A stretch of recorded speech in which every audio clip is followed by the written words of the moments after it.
and welcome to Southern Fried Pop Culture. I'm one of your hosts, Kelly Lee. And I'm Mandi Kaye. Each week, we are going to talk about our experiences of Southern culture through the lens of stories that are set in the South, feature Southern characters, or are Southern flavored in some way. On this show, our structure comes from our awesome theme song written by our friend Jozi Bentley.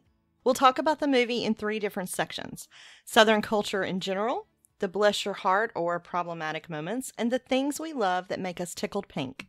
And this week, we are talking about the 2002 movie Sweet Home Alabama, starring Reese Witherspoon, Patrick Dempsey, and Josh Lucas. It was directed by Andy Tennant, no relation to David, and written by Douglas J. Ebach and C.J. Cox. Man, okay, David Tennant. I just have to shout out for Pop Culturally Deprived because y'all posted a gif of David Tennant in a miniskirt today and made my week. Oh, good. Good. I'm so glad. Back to Sweet Home Alabama. The IMDb genre is romantic comedy, which I will concede. This is a romantic comedy. Okay. I think it is. It is. Absolutely. Okay. The tagline for Sweet Home Alabama is, "Sometimes what you're looking for is right where you left it." So, for once, I agree with the genre label here, but I still think we got some mama drama going on. There is Southern mama drama in every Southern movie. Yeah, I think it's just kind of required. Absolutely. So, Mandi Kaye, tell me about your experience of Southern culture as you saw it in Sweet Home Alabama. Well, I finally have something to talk about in this section. The last couple of weeks have been very light on Mandi in the Southern culture experience section. So this felt very familiar to me. I mean, I'm not from Alabama, but I am from a small town in North Carolina. So I am very familiar with phrases like, "Let's not let all the bought air out." Mm-hmm. That's definitely something that's been yelled at me before. Shut the door because I'm not paying to air condition the outside. Shut the door because I'm not paying to air condition the outside. Word for word. Yes. Absolutely. Melanie's daddy had an old Ford truck that was the spitting image of my granddaddy's truck, apart from the color. They were different colors, but my granddaddy had one just like it. And it's still sitting in the yard at my grandma's house. He's passed away 4 years ago now, and it's still sitting there. And every time I see it, I'm just like, this is Granddaddy's house. Jacqueline Smith clothing at Kmart. Mm-hmm. That was high-end fashion when I was growing up.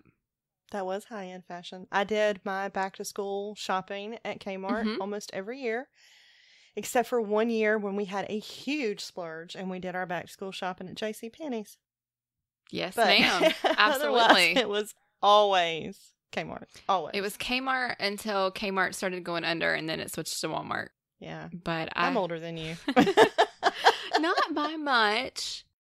But I do remember doing back-to-school shopping at Kmart a lot, and I remember wishing I was old enough to wear Jacqueline Smith clothes.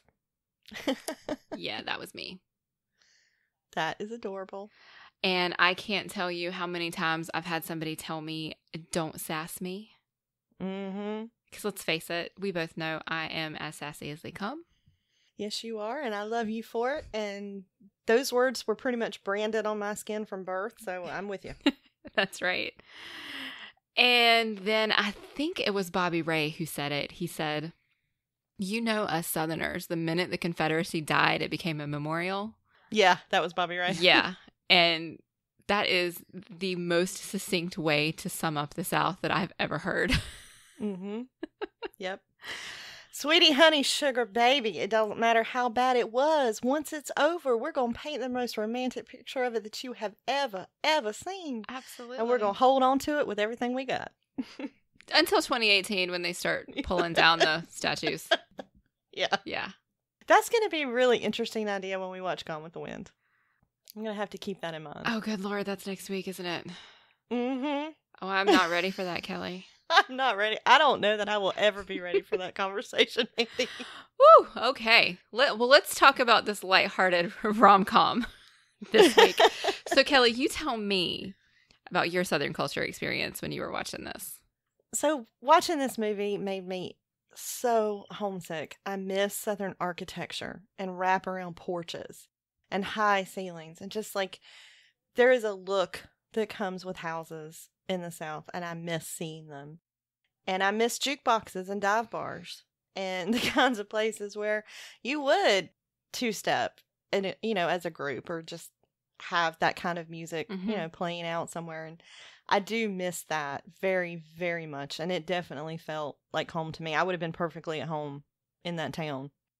Not in the fancy Carmichael plantation, but in the in the regular part of the town. And one of my aunts is totally addicted to QVC. Oh, yeah. So seeing it, I mean, totally, like every gift you get from her, it's going to be from QVC. Yeah. Everything she recommends, that's where it's going to be from. And that is on her TV 24/7. So seeing it in the background at Melanie's parents' house cracked me up. And then when Melanie came home, the first thing her mama does is criticize her appearance and then try to feed her and then tell her she looks tired and then passively aggressively comment on her hair. And I was like, check, check, check, and check. Aww. That felt very, very real to me. But I did really like, and it did remind me of home. Even when Melanie was being horrible to everyone at the bar, they all pitched in to get her home safely and didn't let her drive drunk. And the first time I was pulled over was for leaving a dive bar, driving someone home. I have this thing with like going on a date and then having to find an alternate way to get home. It happens a lot. But the guy that I was with got very, very drunk playing pool, and I wouldn't let him drive home. And so I was driving him home, and I got him all the way to his neighborhood. And then he threw the beer bottle that he had insisted on carrying out the window, and it hit a house, and the house belonged to a sheriff, and the sheriff pulled us over. And I did not yet have a driver's license because I was only 15. So, Callie. That was my first experience getting in trouble with the law. But it felt very real, and I think I would have gotten along with Melanie's friends just fine. I think you would have gotten along with Melanie just fine. I would have gotten along with Melanie after we had some talks. Well, I wouldn't have gotten along with her at the beginning. I would have gotten along with her well at the end. You would have gotten along with the Melanie before she moved to New York. Oh, felony Melanie and I would have been BFFs. Yes, absolutely. Yes, no question. Melanie Smooter, not Melanie Carmichael. Yes. We would have been good friends. But I did have a question for you. Okay. Because there is a huge stereotype about Southerners and water towers. But I have never climbed up one. I've never known anybody who's climbed up one. So what's up with that? Like, train tracks, yes. Water towers, no. So is this something I'm missing? I don't think so. But to be fair, I had already moved out of the small town by the time I would have been of age to climb a water tower. So I don't know. That's not an experience I've ever had except for listening to songs. Okay. See, everybody in my family makes fun of me because when I think I was 16, there was this country music song that came out called In John Deere Green. Joe Diffie. It was about, right? Exactly. So this guy writes, Billy Bob loves Charlene in letters 3 foot high in John Deere Green on the water tower. Well, not being a typical Southern girl, I didn't pay attention to the fact that all the tractors are John Deere Green brand. Like, it just I didn't understand. And so I thought John Deere Green was the name of the town, not the color of the paint. And I have never lived that down. People in my family still joke about that. If we see something that color, they'll be like, hey, Kelly, what color green is that? What town is it from? I'd be like, shut up. Oh, yeah. If I had known that about you, I would never let you live that down either. Right? Exactly. Yeah, I've never lived that one down. Okay. But so I just don't get the water tower thing. But I have to assume maybe it's a Southern culture experience that I just didn't have. I feel like that has to be the case because it is so pervasive in culture, like in pop culture. Yeah. It had to come from somewhere. I'm glad I'm not the only one. All right, baby. I want to hear you bless some hearts.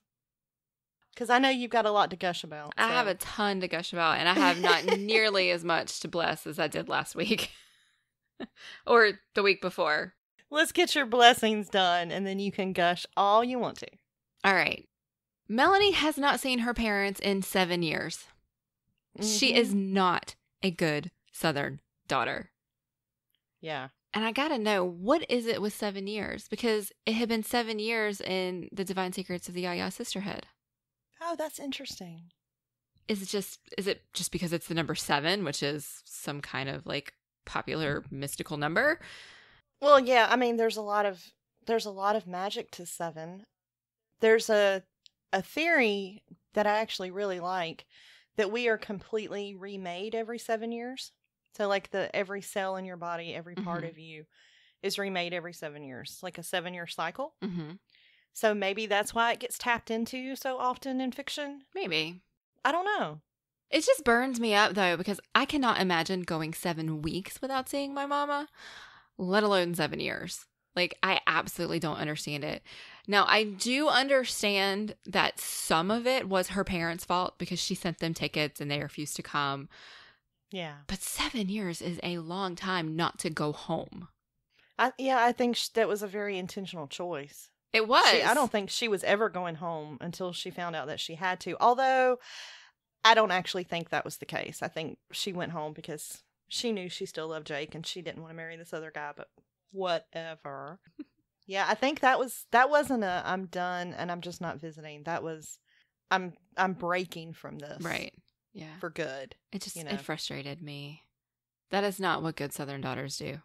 It's not what we're raised to do. That's true. Okay, I'll give you that. Mean, drunk Melanie was awful. Mm-hmm. Awful. I know you have this one in your section too, but I can't. I had forgotten how bad it was until I watched it this time. Because I always gloss over it. I love this movie. I unabashedly love this movie. I'm glad. But this 2-minute section in the middle just makes me cringe because she's mean to everybody just because they're from that town and they still live there. Because she's better than them because she left. And she's letting it all hang out. And the worst part about it is that people are more honest when they're drunk because they've lost all of those inhibitions. And so that's not really great about Melanie. And then she outs Bobby Ray in front of everybody. And, oh, honey, it hurt my heart. It made me want to reach through the screen and smack her around a little bit. Mm-hmm. I was not a fan of Melanie's until after she got past all that crap and apologized to everybody. Yeah. She does apologize pretty well, though. Yeah, she did. So, Jake, I love Jake. I adore Jake. But he had this one line at the end. He's talking to his mama because she's basically chastising him for letting Melanie go.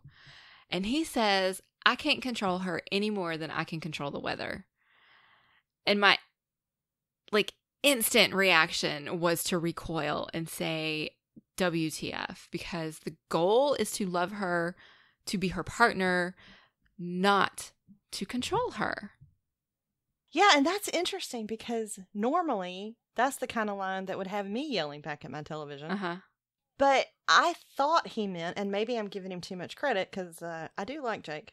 I thought he meant that he couldn't control her feelings, not that he wanted to actually control her. And he doesn't push himself on her. He doesn't try to talk her into leaving Andrew. He even resisted her when she came to him while she was still engaged. And I think she made her choice and Jake would have lived with it, even if she had gone through with the wedding. But I think when he said, I can't control her, he meant I can't make her love me. But I think the problem was that Jake wasn't willing to fight and Melanie needed someone who would fight for her. And he was fighting in his own way, but she didn't know it. Right. Because she didn't know all the things he had been doing in the last few years.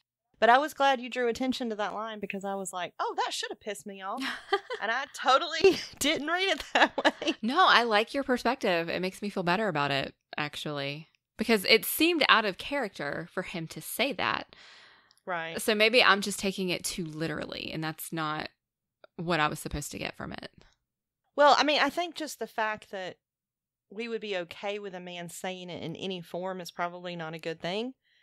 I just read it as, I can't control how she feels. Right. But I don't know that I would have expected him to articulate that. But I do have a history of giving good-looking Southern men too much of the benefit of the doubt here. So we'll go with your interpretation. All right. But still, I mean, one bad line over the course of a 2-hour movie, he's not doing too bad. Yeah, that's true. All right. Let's talk about Murphy Brown. Andrew's mother. Uh-huh. Oh my God. I can't. She was the most condescending, horrible person that I think we have seen in any of these movies that we have watched. Wow. Let me be more specific. I think she's the most condescending towards Southerners. Oh, okay. That we've ever met. I mean, we've done a lot of movies. We've talked a lot about Southern culture. We've had some really awful people that we've talked about, but usually those awful people have also been Southern. And so we haven't seen a lot of non-Southern characters being high and mighty and condescending towards the Southern characters. We often feel that the Southern characters have been portrayed badly and they're being condescended by the filmmaker or the screenwriter. Or each other. Or if each one's other. A man and one's a woman. Absolutely. Yeah. But this particular character, Kate, I think? Kate. Was I it think Kate? it's Kate. She couldn't even say the name of the town without stumbling and elongating it. I'm sorry. It's Greenville, Alabama. It's not Greenville? No, I am not here for that. Yeah, Greenville's not hard to say. It is not hard to say, and every state south of the Mason-Dixon has a Greenville in it. Mm-hmm. Every single one of them. So let's figure out how to say it right and just let it go. And then she even was condescending about Melanie calling him daddy, which we've already talked about that on this show. Like, I have problems with that because my dad is daddy. As are most Southern women. Yes.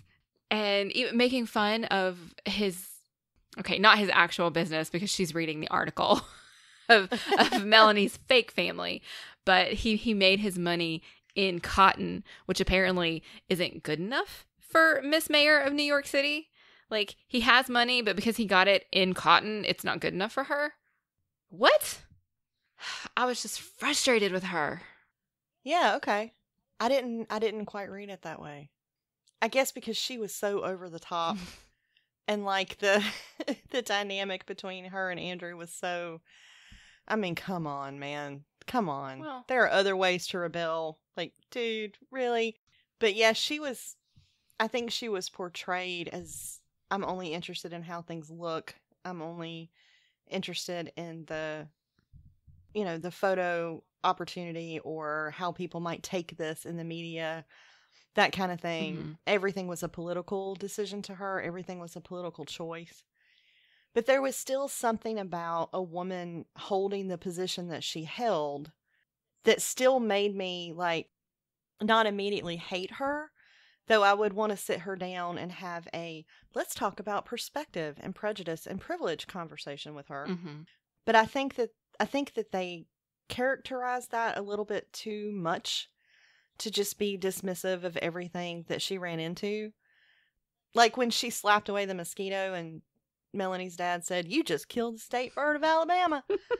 I mean, that was a funny joke. Like, yeah. But she was so out of her element, and there was sort of this implied everything in the South is shabby and not something that she would want associated with her family. Mm-hmm. And yeah. And unfortunately, I don't think it came as much as a surprise to me that she felt that way because I've run into it so often. Yeah. I think that's a fair assessment, but it doesn't make me any less unhappy about it. No, honey, bless her heart. Bless it right.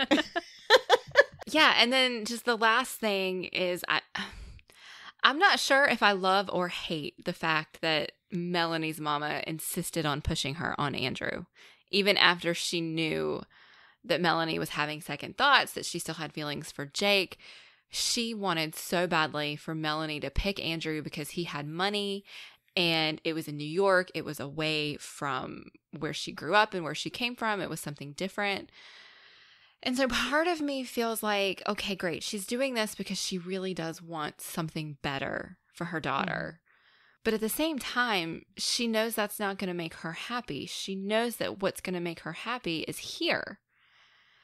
And so I'm struggling with that, and I don't really know what side of the fence I fall on. The problem with it for me is twofold. One is, how are you defining better? There's nothing wrong with living in a small southern town. There's nothing wrong with that at all. And the other thing is the danger of pushing your own dreams and disappointments on your children, which I think is where our southern mama drama most often comes into play. Yes, it does. And so she's losing sight of what Melanie actually wants because she still has that part of her that didn't get what she wanted. And I think that happens so much. But I don't know that marrying someone with political ties and money and living in a big city, like, what makes that inherently better than being happy and connected to a community and living in a small town? Like, one of those things is not necessarily better than the other. But the movie seemed to present it as if it was. And so, like, the whole argument to me was flawed. Okay. I think I can feel a little bit differently about that just because the grass is always greener on the other side. You know, and so her mama has always lived in this single wide trailer in a small southern town. You know, she made those choices to marry and have a child and stay in that life. And so she wants her daughter to have the opportunity to do something different and to do something that she perceives as glamorous. I guess I could see that had Melanie not already made some of those choices. But she's been a fashion designer on her own in New York City for 7 years. She is grown. Right. So, like, she has the ability to choose what is going to make her happy. So I think at a certain point, as a parent, it's your job to stop dreaming for your child and support what it is that they actually want. Melanie's not 18 here. You know, she has experience out in the world. And I just got the sense of, like, what her mother wanted being more important than what she wanted. Yeah. Well, her mama did finally get on board. Yeah. All right. I am all ranted out. I love this movie. Right. Have I mentioned that? I'm glad. I'm so glad that we watched a movie that made you happy because I love listening to you gush. All right. So let's let it out, Kelly. Just hit me with it. I hate admitting this because, y'all, I am getting old. But I'm a mom, and I am the farthest thing from a prude. But I was uncomfortable watching that opening scene with children that young kissing. Like, the mother in me was going, nope, we're not old enough for that yet. They were exceptionally young. They were like 10. That little girl looked like she was like 8. I don't know, man. I'm just like, I just said, nope, too young. We should have rounded that up a couple years. I don't know. It was just me. All right. And then I know you're going to gush a little while about the proposal or like grand romantic gestures. But if someone surprised me at Tiffany's and had not picked out a ring with meaning that they already knew I would love on the way to a fundraiser with their mother, I would be so mad. We would not make it to the proposal question because there would be a fight. Okay. Like, that was ridiculous. And how many people does it take to sell a ring? 12 people had to work late because one rich guy wanted to make a big gesture? Like, hell no. No. I mean, Andrew, your privilege is showing, honey. You need to see to that. Oh, I'm sure they were well compensated for that. I was not impressed. Okay. It just pissed me off. And it felt to me like the only reason he proposed was to make his mama mad in the first place. We're going to go to Ireland for Christmas because this is going to drive my mother crazy. Or like, he got so much enjoyment out of breaking the news to his mom. And like, it felt a whole lot more about his mama issues than it did actually about Melanie. Okay, I can see that. But honestly, I felt like the mama stuff was just icing on the cake for him. Icing on the wedding cake? Yes. I do believe he 100% loved Melanie and that he really wanted to marry her and that he was trying to break free from his mother. And so I felt like the sticking it to her was just kind of the bonus of doing the things that he already wanted to do. But maybe I'm giving him the benefit of the doubt because he is also McDreamy. Ugh. And again, that's in your happy section and my bless your heart. I know. But I did believe he loved her when we got to the end. Okay. So I will give credit on that. But mean Melanie started way before she started drinking. So she gets in her car. She drives to Alabama. She hasn't been there for 7 years. She goes to Jake's house, who has not seen her for 7 years. She doesn't call first, tell him she's coming, give him a heads up, nothing. And the first thing she says is, well, for starters, you can get your stubborn ass down here and give me a divorce. And I was like, girl, that was mean. You know, she shows up out of the blue. She calls him stupid and dirty and flaunts the cost of her lawyer and calls him a dumb, stubborn redneck hick. And he's just like having his regular day. He didn't know, you know, Hurricane Melanie was blowing into town. So I just thought that just wasn't good. I didn't like her. To be fair, he's the one who has refused to sign the divorce papers for almost 7 years. Yeah, but then at the end we found out so has she. She didn't refuse to sign it for 7 years. Okay. She just accidentally forgot to sign it.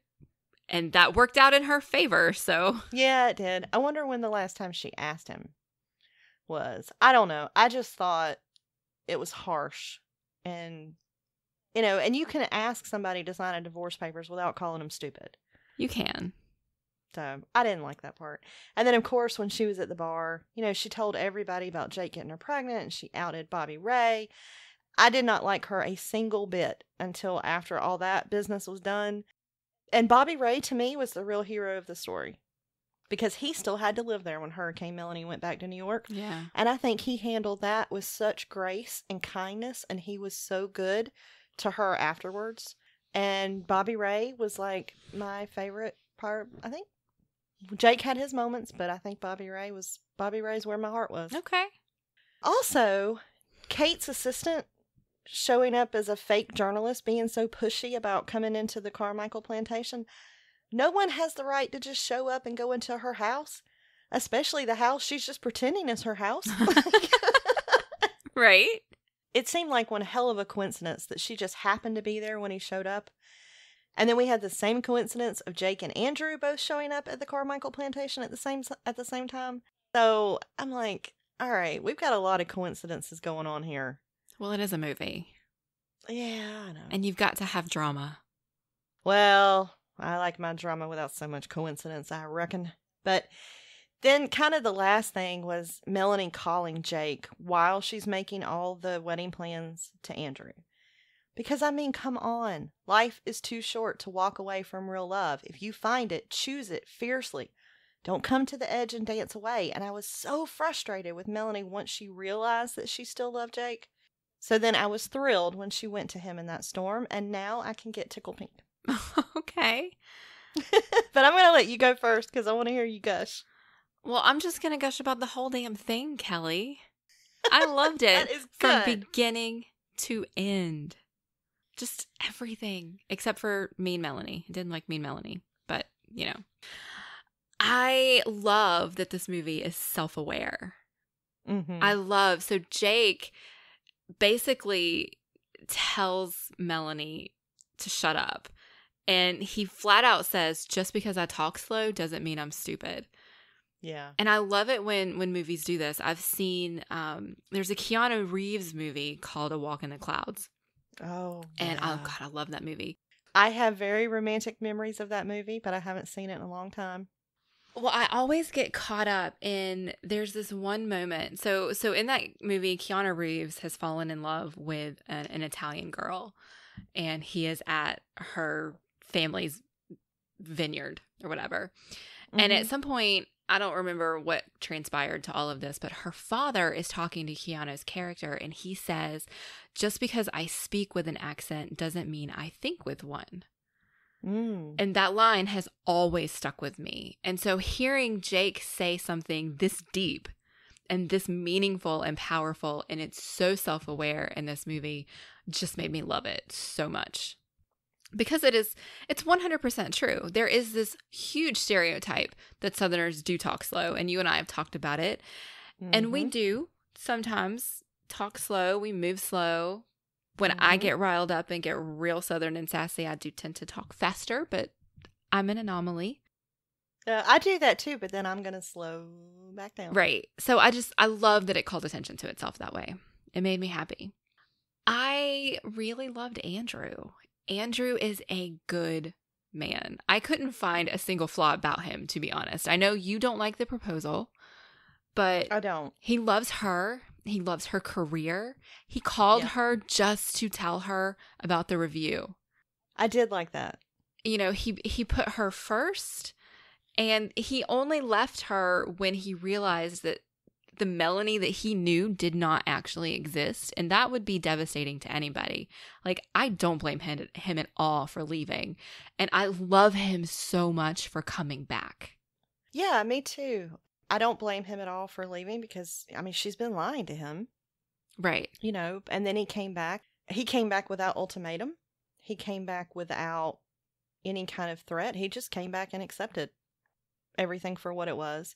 And then at the very end, when she stopped the wedding and he, you know, kissed her hand and walked away, and I was like, okay, this is a man who really loves her and he's a good guy. Yeah. And then when they showed in the clips at the end, he had married like one of the Vanderbilt girls, I just laughed so hard. Mm-hmm.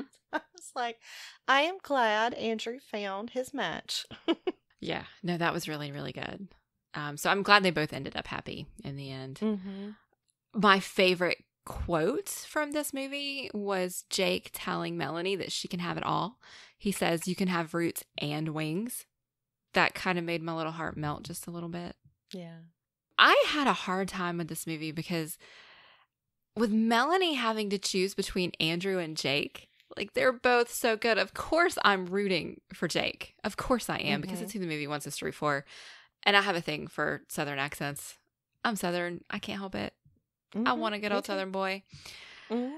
You know, but Andrew was so good. This wasn't one of those cases where there is a clear choice because one is your true love and the other person is treating you horribly. You know, Right. They were both really good men, and you don't often see that kind of setup. Usually you have two choices, but one of them is just so clearly wrong for X, Y, and Z. They make you feel bad about yourself or, you know, something, even though they look good on paper. And we didn't have that here. It was just two really good men that Melanie had to choose between. I'm so glad she picked Jake, though. Let me tell you, I completely forgot that Ethan Embry was in this, and when he showed up on my screen, I literally squealed in delight. Oh, yeah? I adore Ethan Embry. I have loved him since he starred in Can't Hardly Wait. I haven't seen that. It's a 90s teen high school movie. It's fantastic. Okay. I love it. Seth Green is in it, by the way. Oh, okay. In the most annoying character he's ever played in his entire life, but he's in it. I'm trying to think if I've seen him in anything else, because I don't think I have. Oh, no, I take it back. I think he was in Once Upon a Time. Oh, you mean Ethan Embry? Yeah. I think he did. I think he played Greg. He did. Yep. You are absolutely right. He did.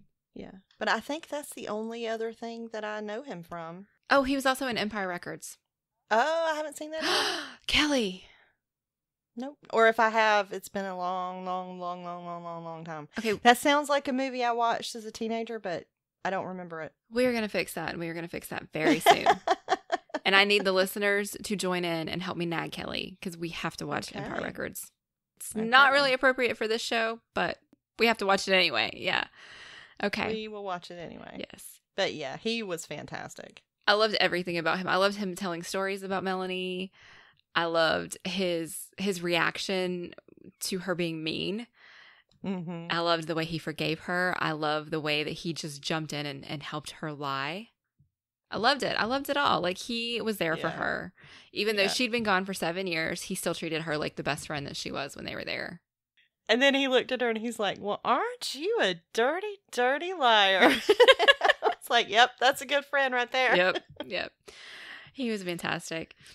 And then at the end, Melanie finally has enough and she punches Kate right in the face. Because she says something to her mama.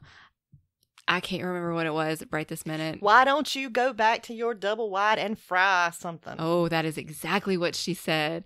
And if somebody talked to my mama like that, she'd end up on the ground too. Yes, absolutely. It was wonderful. It was wonderful. Melanie had some really great character growth in this.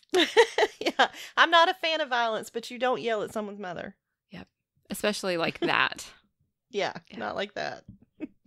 All right. I'm going to stop gushing. I'm going to let you have the floor because you do have a few things to gush about too. I do. I had a lot, actually. I love that we watched a movie that made you so happy. It did. I love this movie. I really liked, and I feel bad, I don't know her friend's name, but she was like a supermodel, you know, and she just kind of like rolled with the punches. Mm-hmm. She wasn't judgmental about anything in the South. She figured out the minute that they saw Jake, Mm-hmm. like she knew what was going down. She was very insightful, and I really liked her. And when they were talking about Melanie getting engaged, and she said, "Did you cry?" And Mel said, "Wouldn't you?" And her friend said, "One man for the rest of my life, I'd bawl my bloody eyes out." I was like, yep, that's my kind of girl. We would be friends. Yep. So I really liked her. And I really, really, really liked Josh Lucas. Yes. Because one of my favorite movies of all times is Secondhand Lions. And he plays the grown-up Walter in that movie. I have not seen it. Oh, Mandi Kaye. Okay, we have to watch that. It is so fantastic. I don't have words to tell you how fantastic that movie is. All right. I'll watch that one when you watch Empire Records. Okay, deal. All right. We'll have to do a double feature of Southern fried pop culture that ain't Southern. It'll be great. Okay. But I love that movie so much that some of that love just automatically carried over to him in this. Okay. And this is the only other thing I think I've seen him in. So. Yeah, I don't think I've seen him in anything else. I don't think I have either. But God, did I love Bobby Ray. Yes. Bobby Ray was just, he made the movie for me. Mm-hmm. He was so fantastic. And I really liked this contrast between Melanie and Jake talking about like what they had discovered when they were young. And Jake said nobody finds a soulmate when they're 10 years old. And at the same sort of time, Melanie's like, most people don't know that lightning does that to sand.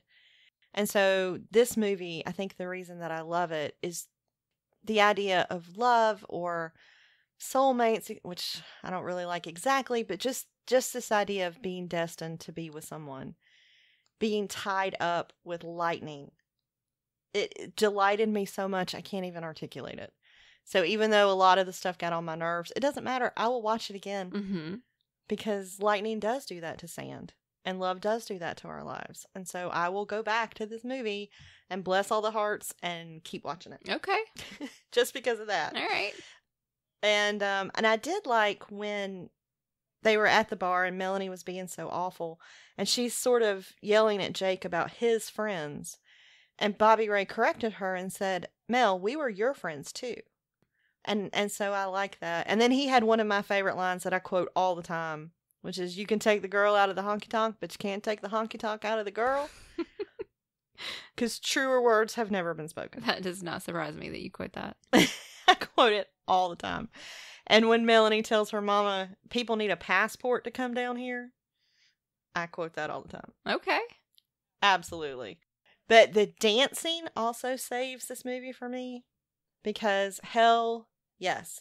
Give me a parking lot on a southern night, a temporary stage, string lights, a cover band, and let me dance with everybody. Okay. That is fun. All right. To me. And then Jake had this line. He said, "I see those big thunderheads rolling in, and it's like a religion." And that was when I fell in love with Jake. Of course it is. Like, I couldn't help A it. southern man being poetic like that? That's got you all over it. Being poetic about thunderstorms? Yep. Yeah, I was a goner. And then when Jake was telling Andrew about young Melanie, and Andrew said, "That's quite a story." And Jake said, "She was quite a girl." And just the love in his voice, it was just so evident of how much he loved her. And then I really liked when they got to the wedding and the lawyer, bless his heart, he tried so hard. He did. Like, that was the most dedicated attorney I have ever seen. He is like crashing in to try to get Melanie to sign these papers. And the only person who has a pen is Stella. Mm-hmm. And I thought that there was something poetic about that. Oh, definitely. These things don't just happen, and she gives Melanie that pen, and I liked it. Let's talk for a second, though, that Stella was played by Jean Smart. Yes. Oh, and I my wish God. we had more of her. She was so great. Jean Smart running a bar. It's the best I thing might go live ever. in that town. Yeah, I might live there just for that. Right. Yeah. Okay. She was great.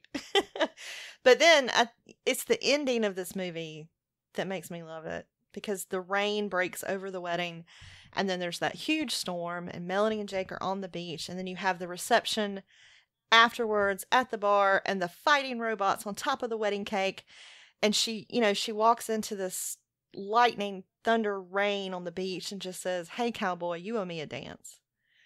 And I can't help it. I just love it. Mm-hmm. Like, that's going to get me every single time. So there was enough of that kind of magic and poetic dialogue that it did make me all gushy. Good. I'm so glad. So did you have anything else that did not fit into our major buckets? Can you please tell me what a bologna cake is? I have no earthly idea. I've never heard of it. Because Melanie's mama was going to get the bologna cake out of the icebox. I don't know what that is. I have no clue. And it sounds very scary. It sounds disgusting. I know what bologna loaf is, and it is disgusting. But I don't know what a bologna cake is. Okay. Never heard of it. Okay. So watching this time, I just realized for the first time that Jake changes his mind about signing the papers after he's told her he will, and then he gives them back to her not signed, that it's because she got sentimental about the glass, and he realizes that there might actually still be a chance since he did the glass for her. Like, he wanted to make something of himself, and the glass was the way that he did that. I have seen this movie dozens of times, and I never, ever picked up on that. See, I actually thought it was the moment before that. I think he changed his mind because she hesitated first. She hands him the pen, and then she pulls the pen back before she gets up and touches the glass. Because she says, wait, and she asks him about what he's doing with all that money and why he quit his job, and then she sees the glass. But she paused first. And I think that Jake saw that, and then he saw her, being drawn back to the glass, and then he was like, nope. Oh, and plus I got a date. I got to go. Which I thought was pretty funny. Yeah, that was funny. I don't know, because I felt weirded out about her asking him about the money, because that just kind of felt like, wait, you can't sign this until you tell me why you've got all this money. Right. But the only reason she was doing that is because she's really concerned about him. Right. Like, it's not about the money. It's, okay, there's stuff going on with him that I don't know about. And Okay. I think that was already working on her before she realized it was. Mm-hmm. Because she expected everything to be exactly the same as it was when she left it. Mm-hmm. And Jake's not the same. Yeah. Yeah. That's true. But, and she loves him. Like, she can pretend all she wants, but she loves him. And if something like that is going on, you're going to demand to know. You're not going to get a signature and walk out. Right. But I think she really pulled that pen back. She didn't want him to sign those papers. Right. I don't think she ever did. Well, obviously not, since she herself did not sign the papers. I know, right? People, if you want to get a divorce, sign your documentation. Right? No lawyer needs to go crash a wedding. I mean, he was trying to keep her from being felony Melanie again. Just saying. All right, Melanie's mama made another comment that I've never heard in my whole life, and I didn't know if it was something you've heard before. When Andrew comes back to apologize, she says, if I'd known company was coming, I would have put on the dog. I've never heard that phrase except in this movie. What does that even mean? So I looked it up. Oh, okay. And it means like putting on your fancy clothes, getting dressed up. Huh. And it's like comes from English royalty and courts. And unfortunately, I think they used to make fancy clothes out of dog skin. And when I read that, I quit reading the etymology because I didn't want to know anymore. But I've never heard a Southern person say that my whole life. No. Okay. So it's not just me. I've never heard it. I thought I was just being like a failure at being Southern. Nope. Okay. Cool. I never heard it. All right. I think that covers all of my other stuff. I mean, there's other stuff I could gush about, but I kind of didn't want this to be a 4-hour podcast, so. I like you gushing. What else did you want to talk about?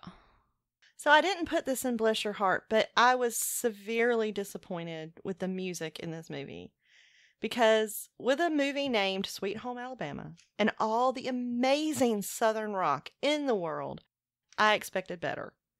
So they really dropped the ball on the soundtrack, and I was very sad. They did, but I think they just wanted Sweet Home Alabama to be the song. Yeah, They well, wanted it doesn't to work like stand that. out and let everything else just kind of fall around it. No. Mm-mm. No? Nope. Okay. All right. No, this was a chance to showcase Southern music in its finest form. And I'm sorry, but CCR is not even on the soundtrack. So there's no coming back from that. Okay. It was awful. It was awful. It just broke my heart. All right. It made me very sad. I didn't like it at all. And I don't like grand romantic gestures, right? Mm-hmm. But Jake's years of work and the artistry that he put into that and the focus of that design being his love for Melanie, that struck me as real, and it was very, very moving because making that glass was part of who Jake was, and he was giving that part of himself to Melanie, like in his very quiet way. And when I read it like that, I thought, okay, she's a storm. He's the calm to her storm. And it struck me as very beautiful. But we never actually saw him at work. We didn't actually get to see him shaping the glass. And so I wanted to see less of Bar Jake and more of like the craftsman under the flannel, you know. But their shared creativity, you know, with both of them being artists and designers, it made me believe that they could be happy together. But it took me a long time to figure out that what I loved most is the storms, the rain and the lightning, and the power of love infusing that glass and the magic in the sand. And that is so wonderful in this movie. And I almost wish that they had done more with it. Like you could have played up even a little bit more of magical realism in this, and it would have made me very happy. Okay. So then I had a question for you about what the movie means. All right. Because I don't think it's about me sitting back and enjoying thunderstorms and poetry. Is it a movie about soulmates? Is it about love striking out of our control like lightning does and us being called to it, partnered by destiny? Or is it about home and integrating parts of ourselves so that we can find love and dig up the molten glass hidden in the sand? Does true love find us, or do we find it? I think the answer is all of the above. Oh, that's good. I know that's not probably what you wanted. No, I like it. But I think that when you find true love, it is home. Home is not a place. Home is in your heart. Absolutely. And that's why I think it's all of the above. I think it wasn't Alabama. It wasn't Greenville, Alabama. That was where Melanie needed to go. Melanie needed to go where Jake was, which is why you can have roots and wings. Yeah. And they don't stay there. They go, I mean, we see them in New York. Mm-hmm. We see them in different places, Mm-hmm. which I really liked because it wasn't just her giving up her life and coming back home. Mm-hmm. And when I say home, I don't mean a physical place at all. I was just trying to figure out what the movie meant. Like, are they saying these two people were soulmates and that's why they got back together? Which is not particularly a theory that I like. Or was it just something else that I'm missing? Because the tagline, you know, says whatever, what you're looking for is right where you left it, which implies going back home. But that's not really what happened, and I'm glad it didn't. Mm-hmm. But I was just trying to figure out what the movie was saying about soulmate. Well, I feel like the soulmate trope is the center of every rom-com ever. So I think that's what they intended. But I think that's too simple, and I think that's too easy. And I think it's more complicated than that. I think Melanie had a choice. She had love in two directions. She did love Andrew. She loved Jake. She just loved them differently. And I think she had to figure out what was right for her. I love the idea of love in two directions. Mm-hmm. You are so smart, Mandy. I try. Yeah, you do good. So I'm glad that you enjoyed this so much. Oh, absolutely. I love and this we've movie. already talked about this, but remind our listeners what we are watching next. Oh, y'all strap in because we are watching Gone with the Wind next. Y'all strap in because we are watching Gone with the Wind. It needs to be a tagline. Oh, and God. we are going to watch it so you don't have to. I am so tempted to also read the book again. I don't know if I'm going to have time, but I sure am thinking about it. I have never read the book. I did watch the movie once. Once was enough, but we can't do a Southern themed pop culture show and not do Gone with the Wind. Oh, see, that's interesting because I grew up on it. I probably watched it once a month. Oh my goodness. I can recite it. I mean, it played constantly in my house. And I read the book after I watched it for the first time, like in the 5th grade. Mm-hmm. Okay. So I've read the book 5 or 6 times. I have probably seen Gone with the Wind 20, 30 times, but I haven't seen it in 20 years. So this is going to be interesting. Yeah, I'm curious if I'll feel differently about it than I did the one time I watched it. Mm-hmm. Because I remember I grew up with the idea of Gone with the Wind, if that makes sense, because it's so pervasive in pop culture. And so I kind of grew up thinking that I knew what it was about. And then when I sat down to watch it, it was a different experience than I expected. Yeah. But now that I know that, I wonder if it'll be different this time. And maybe I'll come out of it and enjoy it more than I did the first time. I watched it over and over and over again, but not by choice, and I never actually liked it. Okay. So it's going to be really interesting to go back and watch it after all this time. So that will be a fascinating discussion. Yeah. I'm especially looking forward to talking about Rhett Butler with you. Yeah. Well, we're going to have to bless a lot of hearts. I think we might have to, but there might also be a teensy bit of swooning, maybe? Yeah. Well, okay. So I will admit I blame Gone with the Wind for a lot of my messed up romantic ideas. And I especially blame Rhett Butler for what I look for in a kisser. Mm-hmm. And that is his fault. Oh, yeah. And I will own that. But that has not changed after all those years. Okay. Which is funny because I think in real life, Clark Gable is actually a terrible kisser. It's like one of the myths of this movie. And I like some of the history of the production of the movie more than the movie itself. So we'll talk about that next time. But yeah, I do blame him for some of my very misguided romantic notions. Okay. All right. Well, next week is going to be so much fun. And in the meantime, we want to hear from you. So if you would like to join the conversation on Twitter, use the hashtag SFPop. Tell us about your experiences growing up in the South, or if you gushed or blessed hearts watching Sweet Home Alabama. And go ahead and let us know what you think about Gone with the Wind while you're at it. Yeah. You can find me on Twitter at Mandi Kaye, or you can send us an email at podcast@eloquentgushing.com. And you can find me on Twitter at Dr. Kelly Jones, or on the Still Dead podcast with Lonnie Danrich. And Southern Fried Pop Culture is funded by supporters just like you through our Patreon page. For exclusive content and more, please visit us at patreon.com/eloquentgushing. And unlike the Sweet Home Alabama soundtrack, ours is fantastic. So thank you, Jozi Bentley, for our amazing show music. And thanks, y'all. Absolutely. You wanna hear just what I think, but I don't walk around tickle pink. I've got a lot to say about today's modern art. There's stories and there's counterpoints, and I have got my unique voice. I'm a professor who says bless your little heart.